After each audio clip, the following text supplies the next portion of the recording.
It's been a long, taxing, grueling year of waiting and waiting, but finally, after a decade of waiting, it's finally time. The one thing every single one of us on this godforsaken planet asked for arrived in perfect and unchanging condition, just like we asked. Shinx in 3D in his debut game. That was it. We finally have all of this Shinx, and yet he didn't win Game of the Year? Unbelievable! Give my son the award he deserves. Now! Best acting, best narrative, all of it! He has worked too hard for this vast achievement! Hand it over right this second!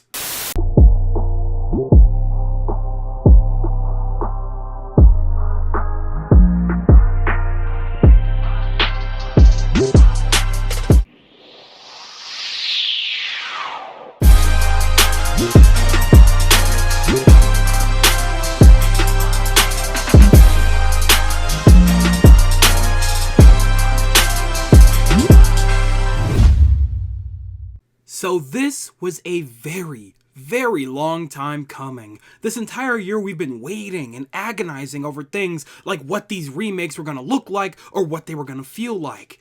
It was quite the wait. But come November 19th, and we all finally got some kind of answer for ourselves as to how we're feeling about this newest installment of Pokemon. I guess newest being a very loose term in this context. Anyhow, what is up y'all? Soul here, and welcome to my official review of Pokemon Brilliant Diamond and Shining Pearl. It's been a very long while since I've done a review of this nature, but for the games that helped me get to know all of you for this last year, I thought it'd only be appropriate to give it a proper review. Happy New Year, happy holidays for whatever else you celebrate, because at this point in time that I'm starting this review, we've had the game for well over a month now, and while waiting for any updates or DLC or whatever else we're supposed to get, some kind of events, Dark Rise Shaman, we've got nothing else really better to do, so I think it's about high time that we deep dive into this game and talk about its ins and outs, ups and downs, and all of its in-betweens. Back when I did previous reviews, there was a certain style that I liked to go for, but this is Pokemon, so I don't really think it needs to get all that crazy. We know how the usual stories for Pokemon work at this point, and if you don't, shocker, we win in the end. I really don't know what else to tell you. Pokemon is not that deep. But I guess for the sake of sanity, I'll just go ahead and put a spoiler warning because I'm just going to be talking about everything. Probably not really the story because it's 4th gen story and this is a remake of a game that we've all played before. So not really sure that there's much to spoil for a 15-plus-year-old game, but whatever. Better safe than sorry, I guess. So we started off the year of 2021 fully expecting the remakes, albeit we did go through an entire generation with very odd games. What with that odd reimagining or whatever the hell Ultra Sun and Moon were, and then there was Let's Go, which was controversial on its own, but whatever. The controversy got absolutely insane when we first heard about Sword and Shield. Then we received those games, and they were very underwhelming for a lot of people. And then we received the DLC, which changed a lot of people's minds, actually. It was the first time in a very long time that we didn't receive a yearly Pokemon game, and to top it off, it actually improved upon the original Sword and Shield. Kind of debatable as to whether or not that was a very good move on their part, because a lot of people feel like that was stuff that should have been included in the originals, but we've talked about that enough. Point is, we felt like we might have actually been moving into a new era of Pokemon. DLC was not something we have ever received in this form, so it was very interesting to see what was going to happen next, considering the fact that they had an entire extra year to work on new games. And here comes the beginning of 2021. I, like a lot of other people, were fully expecting the remakes. On a whim, I decided, hey, why don't I voice my opinions and worries about the upcoming remakes that might just happen this year? Come to find out, about 3 or so days later, a lot of you guys actually very much agreed with me. After only about a few weeks of talking about the possibilities of these games, we got our announcement in February for Pokemon Brilliant Diamond and Shining Pearl. That February was one hell of a month. Everybody shat on that game much harder than they ever did on Sword and Shield, and it was quite the sight. The mixed feedback on that was way more insane. I thought that Sword and Shield had the community divided, but man, almost every single new Pokemon game somehow manages to top the controversy of the previous game every single time. There were damn near daily battles on Twitter about how bad it looked, how Game Freak shouldn't have left it to Ilka, how small and cute the models were for legendaries. It was quite the time to be a Pokemon fan. Now, I'm not usually involved with the fandom much, but since becoming a PokeTuber, I guess I got kind of roped in, and now more than ever, I have finally started to understand where everyone is coming from. Because despite being one of the 5 people that were initially excited day one, I became hesitant and skeptical over time. So as you all know, we spent this entire year pretty much just speculating. How the game could be better, how it could be worse, and how Shinx will always be perfect.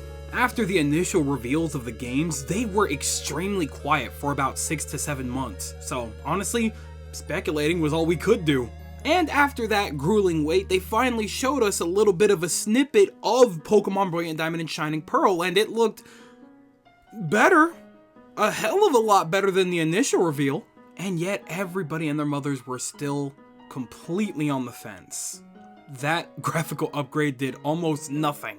We all continued to speculate, hype, grieve, and whatever else in between until the game finally hit on November 19th, and boom! We could finally see with our own eyes what the game was really like.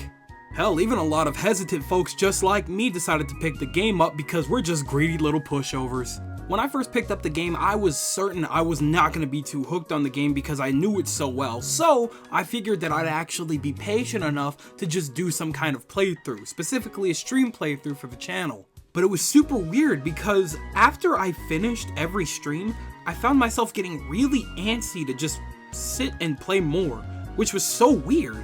Why was I so impatient to get back to this game I've apparently played so many times before?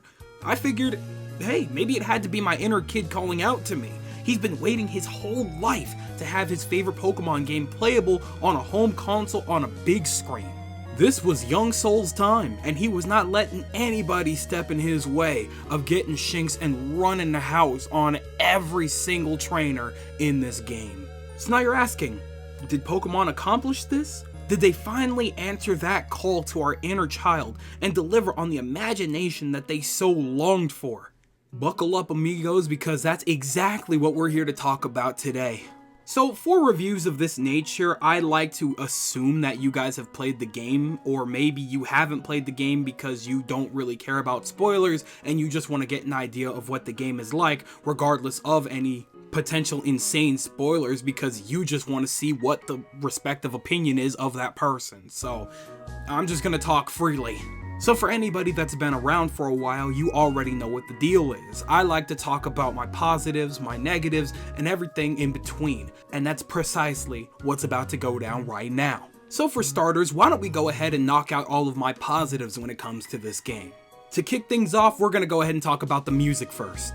Now when it comes to Pokemon games, there's one thing that I rarely ever worry about, and it's usually the music. Now say what you will about your opinion on the music, but me personally, I don't think I was in the wrong not to worry. Just like when I first played through the games when I was a kid, I fully expected this game's music to have me by the throat pretty much most of the time. And you know what? That bitch damn near had me in a death grip.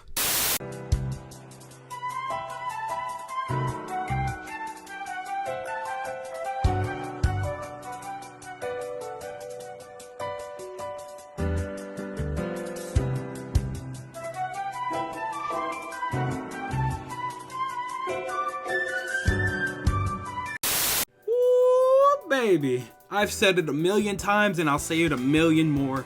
Pokemon rarely fails in the music department, if ever, and this was certainly not one of those times. Sure though, there were some tracks that didn't really transition over all that well to a more modern style, but even then, it's definitely far from the worst thing I've ever heard. And hey, Bonus fun fact, if you don't like the modern versions of the songs, you can literally in-game obtain an item that changes all of the in-game music to the original soundtrack. Like, it sounds exactly like it did on the DS. Golden stuff. It did kind of throw me off though, having that old style of music in this current modern version of the game, so I didn't really keep it on for too long, only because it's really weird and awkward, but hey, it's there, it's an option. So now we're gonna go ahead and move on to the basic gameplay. We've pretty much had the exact same standard form of turn-based Pokemon for well over 2 decades now, and clearly, a good chunk of us are still more than chillin' with that. When it comes down to the nitty-gritty, no matter how many gimmicks and stuff they implement, Pokemon is going to stay the exact same turn-based battling that it always has been.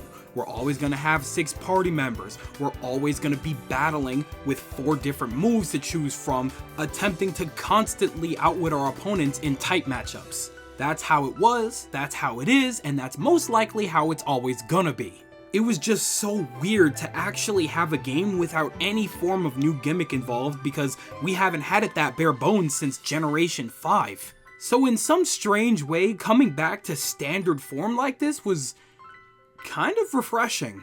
Just like back in the original games, it's all back down to strategy now. No get out of jail free card with some insane power up for you or your opponents. All you do is pick your move and you hit them as hard as you possibly can.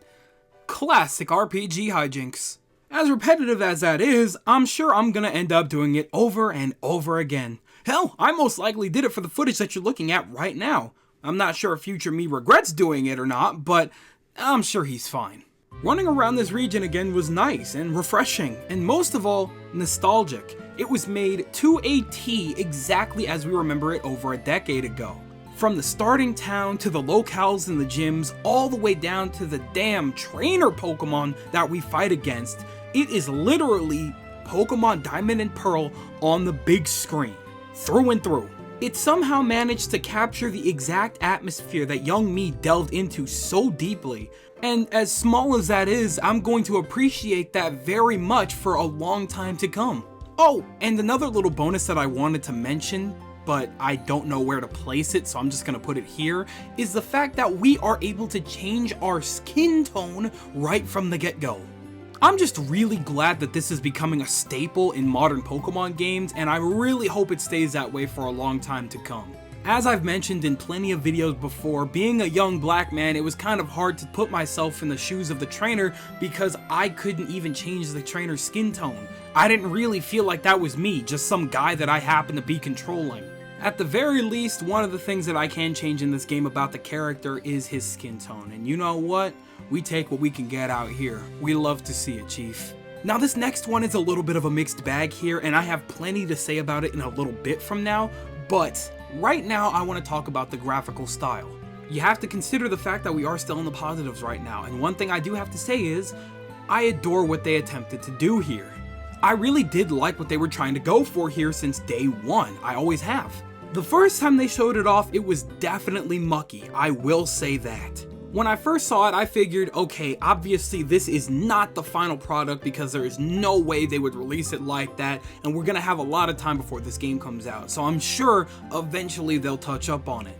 And sure enough, given a couple of months, we really did see those touch-ups. Coloring, lighting, angles, things just started to look a lot better. In the initial trailer, the trainers were really stiff, awkward, and skipping frames, but by the time we actually saw the more recent trailers, everything looked a lot smoother and properly functioning. With the little bit of time that they had, they touched up on everything a lot, and I think that they did a seriously good job on making the game look decent and presentable. Now, I have to admit, presenting it in this way was definitely a nostalgia bullet. They attempted for a modern style that somehow directly referenced its original form from its DS days, with the top-down camera, trees blocking off paths, all the way down to these fat-headed, colossal-handed chibi characters. In some sections, it can look very odd considering that they do these weird little cut-ins during conversations, because they're not really cutscenes, they're just dialogue conversations between the characters, and even I can admit that was an odd decision. However, for the most part, what they were working with, it kind of made out to be a little bit of a cute turnout. Now for another weird one, why don't we talk about the UI for a second? I was actually pleasantly surprised by the general UI. When shifting from a DS to one singular screen, I figured there was bound to be some more problems, but lo and behold, it works like bread and butter. The menu felt smooth and things felt very accessible and quick to get to. Now, to be honest, I was kind of afraid of having the poke edge sit in the corner like they advertised in the trailers, but I was thanking God when I was able to just rid myself of it so it didn't take up such a huge portion of my screen. I'm just very happy that Ilka did not find some weird way to muck that up. Everything you need is pretty much right there in front of you, and it operates on a very convenient level, so I guess that's nice. Now let's sit down for a second and just thank them for the quality of life that this game offers. Say what you will about these remakes, but you'd be lying if you said they weren't at least one of the more convenient games of Pokemon in this era. One of the most notable changes is the fact that HMs are in the form of a Pokétch app now. Now, I know it should probably be noted that we haven't even had HMs in a Pokemon game for real in a very long time now. Considering how close these remakes were to the originals, we were getting kind of worried as to how that would work. But then they showed us the simple fact that with the simple touch of a button from the Pokétch app, you can utilize a wild Pokemon to cut down trees, surf you across water, and fly you around the region, Pokemon Ranger style, and there was nothing more to worry about. The ability to traverse Sinnoh all you want without having to worry about keeping a specific Pokemon on your team as an HM slave is a huge weight off of our shoulders. Not only did we actually get our little puzzles back, but we actually got to keep whatever Pokemon we wanted in our party without having to worry about what moves they were carrying to help us get around. This is most definitely one of the best features of the game and easily a win if I've ever seen one. Especially for Bidoof. You go, big fella. Now you can have whatever moves you want. Another quality of life feature that they brought back was the possibility of changing out your Pokemon at a moment's notice, so you no longer need access to a PC to do so. I mean, is there really anything to argue there? I just feel like that's really convenient, no? I mean, you could tell me if I'm wrong, but me personally, it's nice to have access to my Pokemon at any given time. Again though, I do find it really weird that they decided to not only render the PC damn near useless, but to continue to bring it back. It's very interesting. I mean, whatever though, no skin off my back. It's just nice to have the ability to not have to fly back to a center every single time I feel like switching out my team members every 5 minutes because I'm indecisive. Leave me alone. Oh, and also autosave is a thing. I mean, to be honest, that thing. I do not trust it personally, but y'all go head on, but I guess it's nice to have. So now I would love to sit down and finally talk about the biggest and best feature of Pokemon Brilliant Diamond and Shining Pearl, and that is the Grand Underground. Now theoretically, I could have talked about this in the basic gameplay section, however, this mechanic is most definitely the biggest thing that these remakes had to offer. Therefore, I think that it deserved its own section because it's literally just that huge. It gave us quite a few things, including having access to Pokemon you wouldn't have in the originals otherwise, the abundance of new things to mine, real access to Spiritomb, which was really annoying to get in the original games, even in Platinum, and a way to spawn in specific Pokemon. It works. It could be better, it could be hella worse, but you are not going to sit there and tell me that it was a bad idea, because you would be branded a liar, and you and I both don't want that. It was one of the biggest, newest things that helped make these remakes kind of worth it. Me and my friends have spent countless hours down there just hunting for Pokemon to complete the Pokédex. Until we inevitably get our hands on Pokemon Home in Brilliant Diamond and Shining Pearl, this is most definitely the best way to obtain rare Pokemon. If there's one thing that I expect every Pokemon game to have going forward down the line, it's that one mechanic, that one big pastime that's going to keep us coming back time and time again to spend countless hours on in the game. For Pokemon Sword and Shield, we got raid battles. There was no way they could step back after that one, and sure enough, they gave us something to keep us coming back to the remakes. And you know what? I think it is more than fair to count this very specific mechanic as something. Now obviously it's no raid battling. You can only just do so much generic Pokemon catching in different rooms and mining for stuff before you get kind of fed up with it. Especially since realistically, once Pokemon Home comes out, I am very likely to never utilize this mechanic again. But I appreciate what it had to offer. It was enough to keep my friends busy for all of like 4 days or something, so that's nice. So that there just about wraps up all of my positives regarding the remakes. So now it's time to start talking about the negatives. I'm sure that there are plenty of you that are dreading this next part and would probably rather tune off, and I'm sure that there are plenty of you that solely came for this part and possibly even skipped right to it. I do not blame either side for doing what you're about to do or doing what you did. And before everyone and their mothers bodies me or each other in the comments, please just keep in mind, no game is perfect. Some games may have more issues than others, but at the end of the day, what I'm about to say are still just opinions. You may feel differently about this than I do, and that is totally and perfectly okay. Always keep that in mind. I'm bringing this up right now because this game has had quite the controversial come up, which is why I've noticed that any and all negatives that are brought up regarding this game are highlighted way more than a lot of other games that have come out recently. Which is why I'm just giving you this solid reminder that everybody is entitled to their own opinions regarding these games. And with that, we're gonna step right into things. Now this is gonna sound extremely weird, but we are going to go back to the topic of the style choice. Now, I did state earlier that I appreciate the attempt that they made when it came to this art style, and that's still very much true. I find it very cute. However, I have to be honest and realistic. 1, this style does not feel completed. And 2, this is not the style I wanted or needed in this generation for the remakes at all. It's so obvious to me why people are gravitating towards Legends much more than the remakes. It's because that looks more like a modern Pokemon game. And I feel like we could have easily had something like that with the 4th gen remakes if they had the time to do so. But instead, they made a 1-to-1 remake, top down and all. Now here's the thing.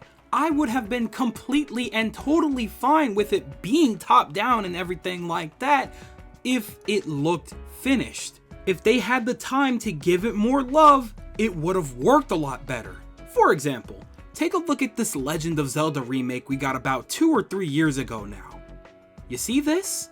This is also a remake that decided to keep its top-down style and kept it mostly 1-to-1. But this style looks intentional. Completed even. Sure, a lot of people that originally played the games back on the Game Boy were like, why does it need to be exactly the same? There's no point to this game for us. But it still captivated a lot of them anyway. Why? Because it had the cute style that looked really good, especially for a game on the Switch. The styles were also very chibi, even toy-like if you want to go as far to say that. And they had these like plasticky features on the skin of the characters, and when you got close, it looked really cute. It looked very completed and touched up on. I have to give that game credit where credit's due. I love the art style for that game. Which is why when they first announced these games, I immediately thought, damn, I see what they're going for now. That would be awesome. The footage that we saw, we knew was not anywhere near finished, which is why I wasn't too worried. I was like, hey, they have a lot of time to touch up on this. Maybe we'll get something way fresher by the time it comes out. And I guess I was kinda mostly right. It does look way better than it originally did back in the demo footage that we saw back in February.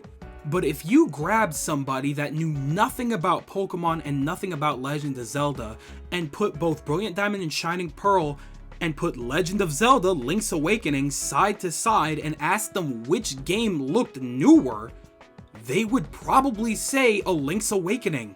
Now, I'll give Legend of Zelda this. They have always managed to pick an amazing style that can last forever. They're practically timeless. Look at Wind Waker. Look at Wind Waker even. You could show that to a kid today and they would probably think nothing of it. Which is why I don't understand why they decided to run with a style and not finish it, because now it doesn't even look modern. You could have told me this game came out in 2012 and I still would have been beside myself, because games then still didn't look like that. I also understand that the Switch's hardware isn't exactly top of the line. In fact, it's probably the farthest thing from it, so it's not like I'm expecting the prettiest thing of all time. But when there are so many pretty games that manage to work just fine on the Nintendo Switch console, that make so much less as a franchise right next to Pokemon, they don't have an excuse. And now, to clarify one last time how I feel about this, because a lot of you may be confused. I don't hate the style that they went with, I hate the fact that they didn't get to complete it and finish it and give it the love that it deserved. There have been times where the camera will randomly zoom in on the characters' faces during interactions, and the characters' faces will just kind of change awkwardly and look super low res, like we weren't supposed to see them up that close at all. So why would you make a camera that would why would that happen? Why did you do this? I've also noticed times where there are areas where, I guess the best way to put it is, textures don't really blend into each other really well. Like literally just go to the Safari Zone and look at how weird the grass and ground transition into the mud water. Like, it just doesn't really look good. At the very least, I will say the game does look mighty decent when you're in battle. And you're in battle most of the time because this is a Pokemon game. But it doesn't really excuse the rest of the time when you're outside of battle, traversing the world, exploring, and doing other things that aren't battling. Why? At the end of the day, the game wasn't the worst thing to look at, but it had so much potential to look so much better. And that is tragic. Now, remember when I was complaining about the fact that this is a top-down game? Yeah, I'm very infuriated with the movement in this game. Now hear me out. I can deal with top-down games. In this day and age, I definitely don't prefer them, but I can deal with them if they at least function how they're meant to, and if they can still manage to be fun. Here's the thing though. In an RPG, where encountering monsters is crucial, it should not be this frustrating to navigate my way through a goddamned cave. Now I say that, but it's not just the caves though. The entire overworld is literally incapable of accommodating to the free movement of the player. The grid-style system-based movement that was created for this region well over a decade ago was not meant to have this form of movement. It's proven so not only by the blatantly oversized obstacles that are meant to be walked around by a wide margin, but by the other NPCs who are literally still stuck on the grid for some reason. Guys, that doesn't make any sense. For starters, I understand that you implemented a way to actually get around the obstacles by walking and stuff, but nobody's trying to move that slow. 90% of our time, we are running through the region. Why would we still need grid-based movement? If we really wanted to move that slow, we would still be playing the original Diamond and Pearl on the DS. Literally the only time I ever used walking was when I was shiny hunting, and even then, after a while, I stopped using it. That was it. There is almost no point to that mechanic. But back to running though, was that just not tested at all? Like when you guys were running around the region, was there literally no moments where you got stuck on something that you obviously were not supposed to, strictly because the size of the objects were completely in the way? There was a moment during my stream playthrough where I actually got stuck. I knew the general direction of where to go, but I got stopped and really confused strictly because the way that I was supposed to go was blocked off in a very weird way because all of the obstacles were extremely big. And because I was running, I had no idea that I could get through. But why did that happen?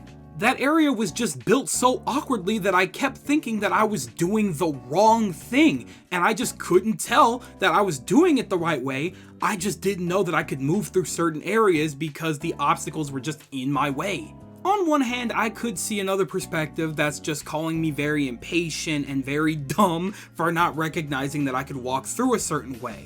Okay, that's fine, valid. But you are not gonna sit there, lie to me, and tell me that there wasn't at least one moment, one particular moment, where you were running away from a Pokemon in the Grand Underground and you were running toward an area that you absolutely should have fit through, but you didn't, strictly because the sizing does not make sense. Go ahead, lie to my face, I dare you. Also, now that I think about it, the Pokemon don't move on grid-based movement, why do the people still? Anyway, walking right past that, the point of this is, you guys remade the game. We did not need grid-based movement anymore, or at the very least, there was no reason for anybody to be limited or completely obstructed by it. If you can make it work, dope. If you can't make it work, then go back to the style that you literally utilized in the past like 3 games. Is it that hard? Am I missing something here? Even if I am, whatever, we're moving on. The next thing that we're going to talk about here is the return of the forced experience share. I honestly believe that it's completely fine as a mechanic. It makes training super convenient, super fast, and very easy. But why is it that after years of people begging and begging you guys to have the option to just turn it off, why have you not just given them the simple option of turning it off?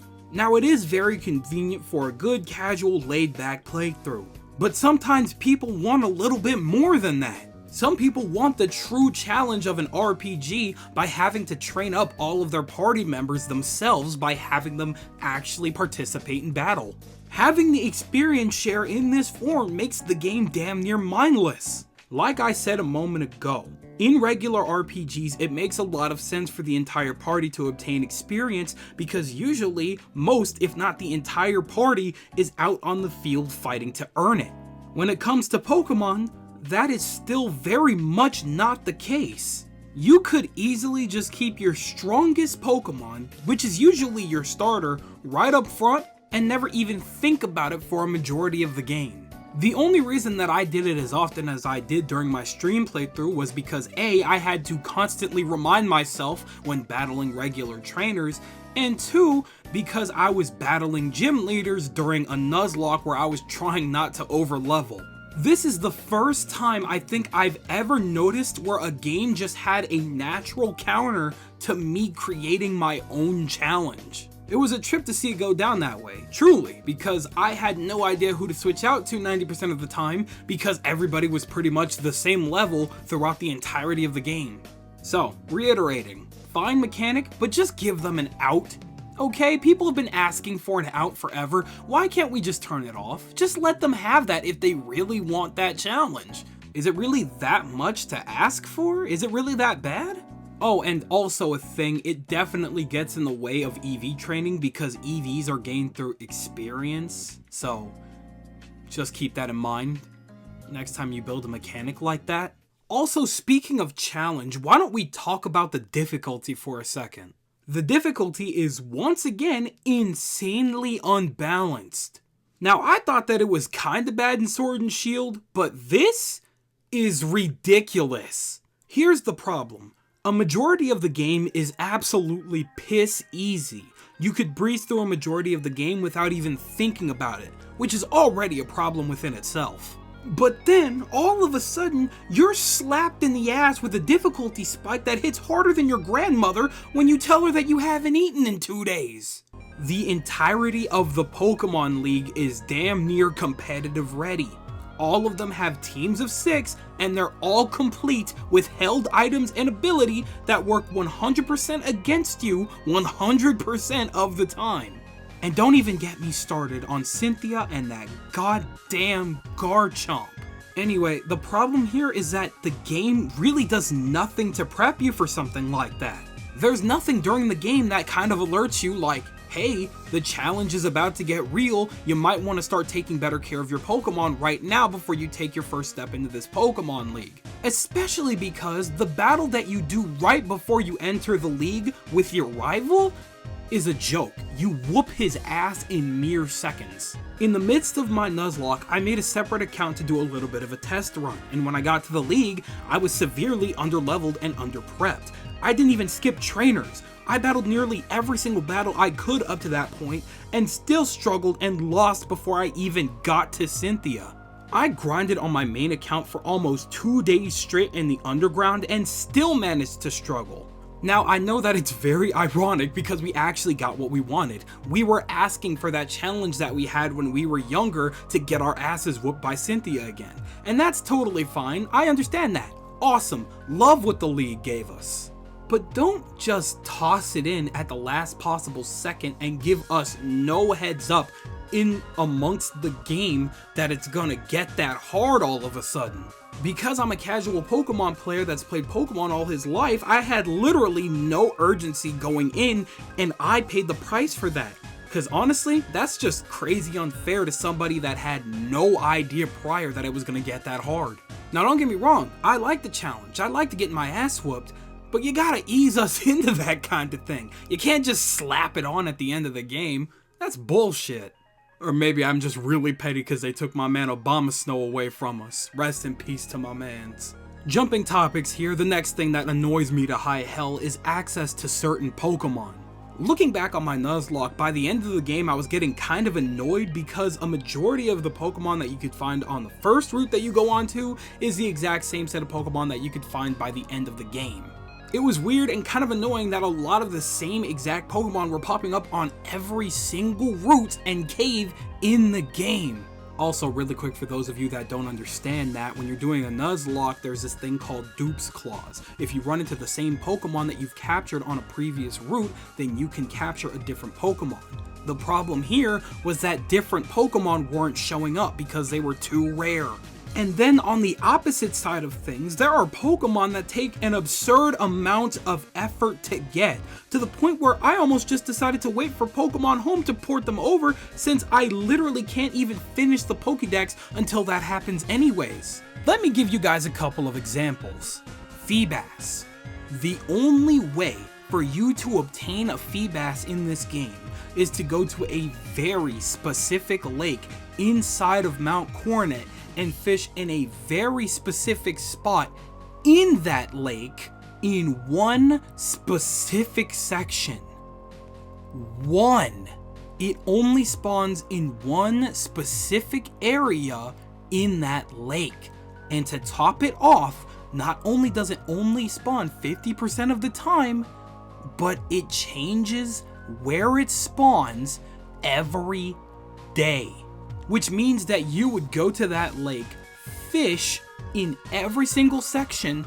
There's a good chance that you might miss it because the one area that it spawned in spawned a Gyarados or something else, and you thought, dang, this wasn't it. And you would never know. And then the next day, you would have to go through that entire process again and risk missing it. Now, I don't remember if this was a thing in the original Diamond and Pearl because I never thought that I would need or want a Feebas. But who in the at Game Freak at the time thought that that was a good idea? I don't know who it was that did it, but thank you, you absolute unit, for finding that method of finding Feebas, because otherwise, I promise you, I still wouldn't have one. That is a very foolish design, and I want to shoot the person that came up with it, because Lord have mercy, you are a masochist. But another prime example that I have are Elekid and Magby, specifically Magmortar and Electivire. For anybody that doesn't remember how to get those Pokemon, let me remind you. You simply have to give each of those Pokemon an evolution item and then trade them. Electabuzz the Electrizer, and Magmar the Magmarizer. Oh, okay, cool. Now where do you get those items? Can you get them at the battle tower after earning battle points like a lot of the other items? Or can you just find them somewhere on the map? Maybe I could just look it up. No, that's not how it works. No, because what you actually have to do is catch an Elekid or a Magby, which is already crazy rare in the Grand Underground, mind you, with the item held already. Once upon a time, I swore to myself that if there were anything like that in an RPG that relied on RNG and was that hard to get, I just wouldn't do it. But I like Electivire, so I have to go out and catch a bunch of random Elekid praying that they're holding an Electrizer. Do you see where my turmoil is coming from? I hate that that's a thing. I hate that it's still a thing, apparently, from the originals, and I want it gone. I don't want it anymore. I just want Electivire. I just want Electivire. But that's apparently too much to ask. We are very long in the video already, and I still have a lot to talk about, so I'm going to move on to the next topic, but I will be returning to this topic specifically because there's one piece of information here that fits more with my final complaint, so I'm actually going to go ahead and save it for that. Now, the next thing that I wanted to talk about was the return of TMs. We have now gone back to limited TMs, meaning that if we use a TM on a Pokemon, it breaks immediately. For the last 8 games and 3 generations, we have had unlimited TMs, which is one of the most convenient changes that we've had to the series before they got rid of HMs entirely. Allowing us to use TMs on Pokemon without any overthought and inevitable regret was phenomenal. I imagine, especially from a competitive standpoint. So, what purpose is there to making them limited again? This doesn't necessarily apply to me, but just as an example, there are now moves that are going to be impossible to teach to certain Pokemon to use for competitive battling because I've already used them for other situations. There's only so many of every TM, and in a lot of cases, there's only one. The only ones that you get a multitude of are the ones that were originally HMs, and even then, with those, you only get about 5. Like, what the hell? Did you guys completely forget that the most common typing in the entire series is water typing? You don't think that there's gonna be more than 5 Pokemon that I want to teach Surf to? Y'all cannot be serious with that decision. Simply put, there is literally nothing beneficial about this decision, and I hope that this isn't a permanent one, because if it is, it's a huge step back. If there was at least one good thing about Sword and Shield, you have to admit that it was at least the fact that we had TMs, but we also had TRs that worked like TMs originally did. And honestly, we should have kept it exactly like that. Moving on to the next thing, this one just kind of makes me sad. Now, I will always appreciate the inclusion of being able to change the ethnicity of the characters. That's not something I'll ever be mad about. Being able to play as something close to myself as a black man in my favorite generation of Pokemon is truly something special to me. However, I have to acknowledge that this is by far the weakest customization in the entire series to date. In the previous games, when you would go through the game, you would unlock more outfits, shirts, jackets, hats, and stuff, whatever else that you could change into. This game only has like 5 or 6 full outfits that you can't even mix and match. Now, on one hand, when I truly think about it, I can kind of see where their heads were at. Our characters are so small that I can kind of see the mindset of adding the full customization as pointless since we won't really see it half the time in the overworld. But at the same time, you still went through the effort of giving us full-scale in-battle models that actually show off the outfits that they're wearing, and whenever we're in battle online, or whatever else. So 2 things. 1, why can we not mix and match any of the outfits? Because like I said, we can see them in battle, and we're in battle half the time we're playing the game. And 2, why are there damn near no outfits? You guys have to pick a direction. You can't introduce customization, improve upon that on every game going forward, and then devolve the mechanic in such a downward direction that it's worse than when it was introduced. Oh, and also, most of those outfits are ugly as hell. Looking at it like this, you may as well have not even introduced that mechanic. Honestly, I probably would have just been better off if you just let me be black and be on my merry way. Moving along here, why don't we talk about the online capabilities for a second? See, Pokemon has had this weird issue since like 7th gen, where for some reason, they no longer have any idea how to operate their game's online capabilities whatsoever. In 6th gen, it was great, it was fast and easy. You saw one of your friends was online, you click them, you battle them, you trade with them, you do whatever you need to do, and you go on your merry way. There's even a good chance you may pass somebody up in public, and maybe they want to battle or trade with you. Awesome, cool, great. In 7th gen, it did its thing. It could have been a lot better, it could have been a lot worse, whatever.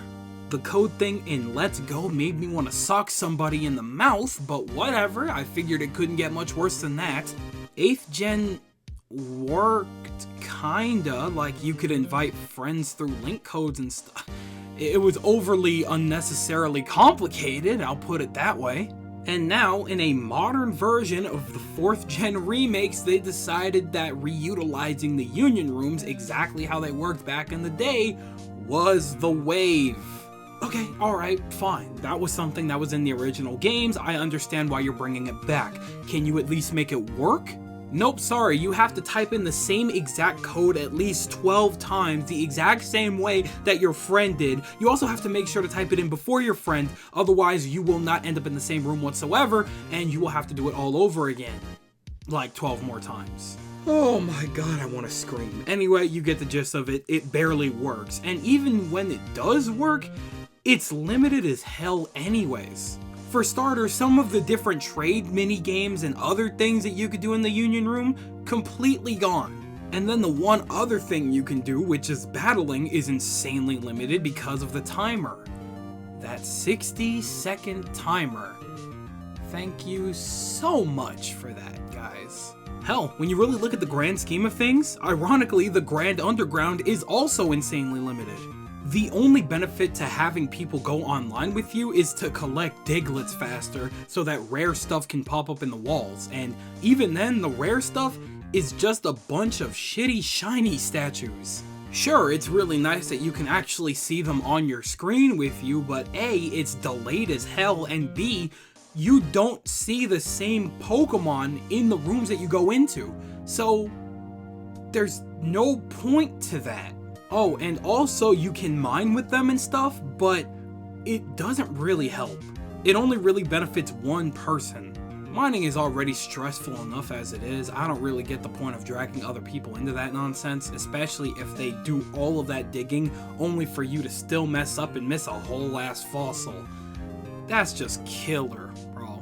Now let's move on to my final and one of my biggest problems about Pokemon Brilliant Diamond and Shining Pearl. Based on the previous things that we've talked about in this video, this will come to no shock whatsoever. But these games are way too unnecessarily faithful to their originals. Which is again ironic because it's what we asked for, but at the same time we're like, wait, it didn't need to be this close. I love the original Diamond and Pearl. Do not get that twisted. It made me fall in love with Pokemon in a way that I never thought possible. I mean, hell, when a cutie like Shinx gets involved, it's a wrap, bruh. While I did love them though, they weren't without their fair share of issues. The problem here is that they not only decided to base these games so close to the original games that it kept a lot of these issues, but they decided to ignore the superior version of these games, which is Pokemon Platinum, that fixed a good fat chunk of these issues. The story was fixed, the gym leaders were better and their gym designs were more unique, movement was better, graphically it was more appealing, and it had the Battle Frontier, which gave even more endgame content. So why in the world were all of those things passed up when developing this game, which was supposed to be the superior of the three? We have the exact same routes and looks with the exact same Pokemon on those routes. We have the exact same gym leader Pokemon with the exact same gym layouts. And we don't have a Battle Frontier. Now, when it came to the people, there was a very similar dilemma when it came to Pokemon Omega Ruby and Alpha Sapphire. A lot of people were super angry because they didn't include the Battle Frontier. Here's the thing though, compared to Brilliant Diamond and Shining Pearl, it at least offered actual endgame content. Hunting for legendaries was done in a very unique way. Being able to fly on Latios and Latios around the region was one of the sickest things they ever introduced in Pokemon up to that point. And the craziest thing is, they added the Delta episode, an entire extra storyline for the post-game. Pokemon Brilliant Diamond and Shining Pearl, on the other hand, offer up Ramanas Park, where you just capture legendaries. But that's just something that we're able to do in every other Pokemon game. So when you think about it like that, there really is no new thing for the after game. They just didn't include anything. And you know what's crazy to me? That's not even the most irritating thing that they decided to keep consistent with these games. You know how we have access to like 493 Pokemon exactly like we did in the originals? Yeah, that's cool, that's dandy, that's a lot of Pokemon. Why are we stuck with the exact same Pokemon? The previous remakes, yeah, sure, have literally every single Pokemon up to this point in this generation. Every single one. Do exactly what you want to do. Hey, these Pokemon even show up on routes now, so you get to mix and match your team with Pokemon that you wouldn't normally find in this region in the originals. This situation here? Nah, you get the exact same Pokemon that were available in this generation, and they are exactly on the routes that you would have found them in the originals. So once again, everybody went to the Elite Four in this game with the Sinister Six. Well, I guess mine is B-Barrel because we don't need HM Slaves anymore, but you get the gist of it. Now here's my thing. The Grand Underground is great mostly because it gives you access to Pokemon that you wouldn't normally use, but at the same time, I think it would have been a lot more interesting if you allowed us to use Pokemon that came after this generation in this region. That's kind of what helped make our runs in the previous remakes so unique. But no, we don't get any newer Pokemon past 4th gen. We don't get any gimmicks, no Megas, no Z-moves, nothing like that. We get exactly what we got 15 years ago. The only thing that we have new Pokemon-wise in this region is Fairy typing now, which makes things completely unbalanced because Fairy typing at this time is busted as hell. And honestly, I would have loved to use newer Pokemon. I would have loved to see what it was like to use Obstagoon or Phalanx against Cynthia. Trust me, I love Luxray to death, to hell and back. I love having it on my team. However, when the only thing in the game that differentiates your run from your friend's run is the Pokemon that you use, it's kind of annoying when you see that every single person that you talk to that's played these games has used pretty much the exact same team as you. And I'm not exaggerating, there is literally not one person that I know personally that has not used a Luxray on their team in this game. My point here is simple. A, there was no reason as to why they couldn't include content that came from the better version of the original 2 games, and B, while there is an absurd amount of Pokemon in the entirety of the series now, we did not need all 800 plus. It would have been fine if we just mixed and matched some of the Pokemon availability like you did in Sword and Shield. It wouldn't have been that hard, and yet it was apparently too hard. And that is something that I will be beside myself about for the rest of my days. So, a score and a rating.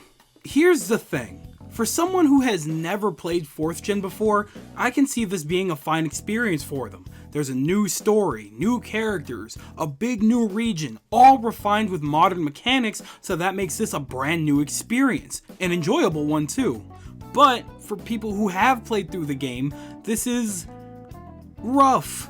It's very bold of you to give us unfinished remakes with almost nothing new, slap a $60 price tag on 2 quote-unquote different games, and then advertise it towards the older audience in mind, getting us to expect something new. At the end of the day though, just because a game is mostly functioning properly, that doesn't make it amazing, especially not when it illogically rids itself of any chance of being better than how it started. I had a decent experience with the game, I truly did, but when it comes down to the grand scheme of things, there's not really any valid explanation as to why the game couldn't have more by the time of its release. So if we're giving it a traditional out of 10 score, it's gonna get a 6 from me. And this is me being pretty damn generous considering the fact that I went ahead and re-recorded this part. My score was actually much lower before, but then I looked back on everything during editing and realized that I was just in a very angry headspace after talking about all of the negatives, and I don't really think that that's fair. This game was left in the care of Ilka, and Ilka was responsible for some amazing games over the last decade. Some of my favorite games wouldn't happen without the help of Ilka, like the Naruto Ninja Storm series or Nier Automata. Not sure exactly how much they were involved, but they were involved. This means that they know what good games can look like. Usually when you obtain a remake of an older game, you expect them to modernize the game in a way that fixes issues that were present so long ago. Think about it like this. When you make an attempt at something, and later you make another attempt at that same thing, you usually improve. Why? Because you already know what went wrong the last time, and you would know by then what not to do on the next attempt to help improve that thing. What's infuriating about Pokemon is that they constantly make attempts at things, but when they improve on one thing, 4 other things take a fat leap back. I'm talking like a large leap, like they got sucked by the main villain of the anime and they were a side character. I hate to put it this way, I really do, but these remakes were meant to be nothing more than a big cash grab. A set of games meant to serve as nothing more than a pocket liner for the 2021 holiday rush. This game had to be on the shelves before the end of the year because if it wasn't, that would mean there would be nothing for Pokemon, and for some reason, they simply cannot have that happen, even with the multitude of Pokemon things that are always happening throughout the year. The games cannot miss a beat.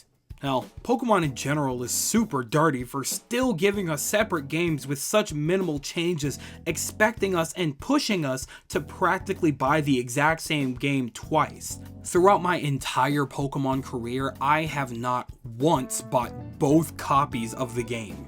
With how these games look at a glance, it's really hard to convince people that they didn't develop these games fully with the intention of it being a quick cash grab until the actual big game, Pokemon Legends. But you know what's crazy?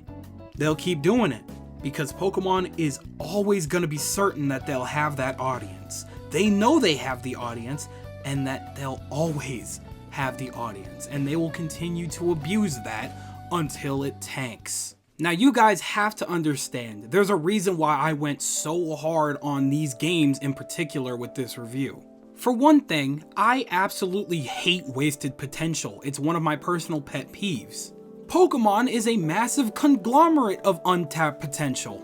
The world is there, the lore is there, and their character designs are so on point that the characters have so much potential for so much unique storytelling. It's really frustrating when it doesn't get utilized. And 2, these are remakes from my favorite generation of Pokemon.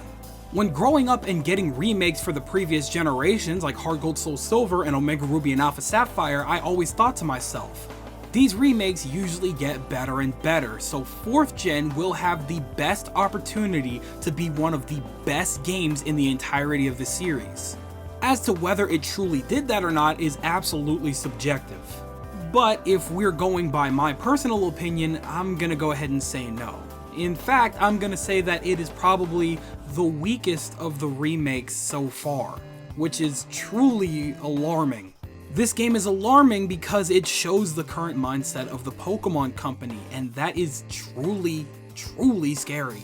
We could go around in circles all day, but at the end of it, I wanted more. Call me greedy, call me an annoying Pokemon fan, whatever, I don't care. Personally, I do believe that it's valid to believe that Pokemon Brilliant Diamond and Shining Pearl could have been so much better. I also feel that it deserved a little bit better than a rush job. There was a time where this game was considered the peak of Pokemon by a lot of people, so for it to reduce to what feels like a little bit of a cash grab, kinda stinks. And what sucks about it is, that's kinda it. Gen 4 doesn't get anything else. We're gonna get a couple of updates here and there, most likely. Some kind of events, maybe, I don't know, but that's just it for Generation 4, and that is a little bit of a crying shame. But we'll see what happens with Pokemon Legends. It's a very new concept that none of the other generations have got so far, so you know what? I can't be too mad about it. Man, oh man, that finally does it for my official review of Pokemon Brilliant Diamond and Shining Pearl. Now I need you guys to know that I pretty much re-recorded the entire ending of this because I did not realize how angry and pissed off my original take was. So I completely reset it. And now I'm talking way too much. I've said what I needed to say and I am passing the mic on to you guys. What do you guys think about the remakes in its entirety? I want all of your opinions in the comment section below because you know that I am always down there with you guys. I want to hear everything. Did you love it? Did you hate it? Are you somewhere in the middle? I would like to know everything in the comment section below. But with that, I'm gonna get the hell up out of here because I have already spent way too long on this and we're about to go well over an hour. So be patient with me. But with that, I'm out. I would like to thank you guys ever so much for watching. I truly do hope you enjoyed. Do me the greatest favor, dropping a like and a comment and consider subscribing for more content just like this. And with that, I'm gonna get up out. Thank you again, hope you enjoyed, and I'll be seeing you guys in the next video. Do me the greatest favor of taking good ass care, and I'll see you all next time. Bye!